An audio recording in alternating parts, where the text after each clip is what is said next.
Hey guys, what's up? Today in the BrickLab, we're upgrading the newest War Machine Buster. So, unlike the original Marvel mechs, the mechs that we've gotten in the past few years have been pretty sturdy, but they do have one minor problem. They don't always have wrists and hands. They just have an arm and some fingers. Now that's not a huge problem. In fact, it only takes about a handful of parts to fix this, and I think the biggest thing is going to be finding a spot for the guns here. I'm going to fix it up with some clips and some ball socket pieces and some additional slopes, like this. The fix that I came up with is super simple. You just remove the cannon from the arm here, remove the slope, pull out the hand assembly, and remove the slider plate from the bottom. Then we're going to simply attach the ball plate here. Oh, and before I forget, we're also going to need a curved slope like this. I'll put a part list in the description with the full amount of parts that you'll need and which ones, that we don't have to try to keep track right now. Anyway, once you have that, all you need to do is take the fingers from the mech, put them on here.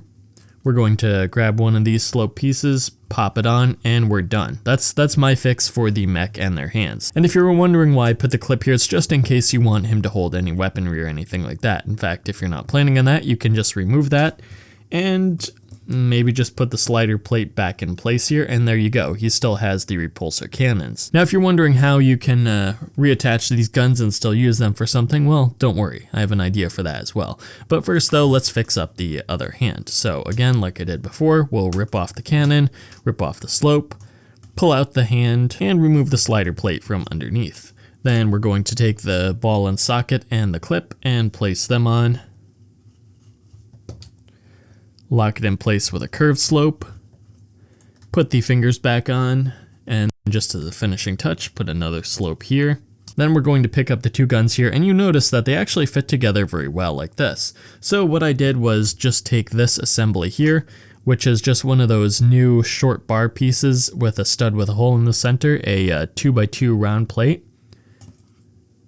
And I attach the guns to that. Then all you have to do is clip it into the hand, and for this, if you do this, you'll have to lift the thumb up a little bit, put the gun on, and then put the thumb back into position.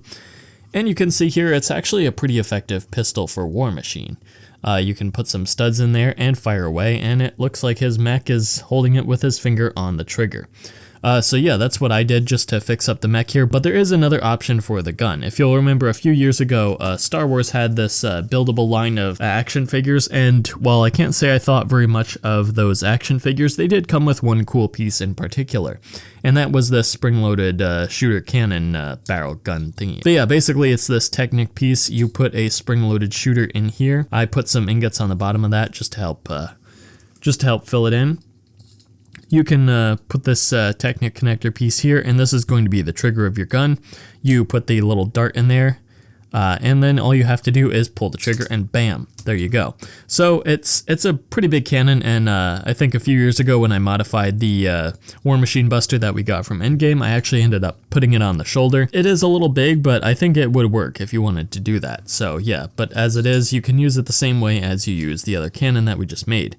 You just plug it into the little clip here, move the thumb into position, and then let's put that trigger down, and there we go. You have the mech, and his finger is on the trigger. And since we're on the topic of the original War Machine Buster, if you're wondering if that helmet from that mech will fit on here, the answer is yes, it will. I'm just not a big fan of it. It just looks a little bit too goofy for me, I'm sorry. But yeah, if you want to know how I did that, I basically just took the bracket and slope that was on the neck here. I put in a plate with a bar along with some little connector clips here, and then just plugged the head in. And then I also, you know, left these robot arms in place just to kind of help provide a little extra shielding on the back. Like I said, it does look kind of goofy, but it does work if that's what you want to do. And like I was talking about earlier, what you can do is take this barrel off and put it up here, maybe remove this cannon from the shoulder here, maybe put in another extra armor piece, and you can see, yeah, you have an extra War Machine type cannon there. Like I said, this really isn't my thing either, but you know, it's just an option if that's what you want to do. Alright, that is it for our quick look at upgrading the War Machine Buster. If you enjoyed it, you already know what to do. Like, comment, share, subscribe, do all that other good stuff.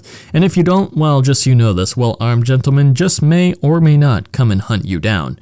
I'm not threatening anything, and neither is he. We're just promising you with a good time.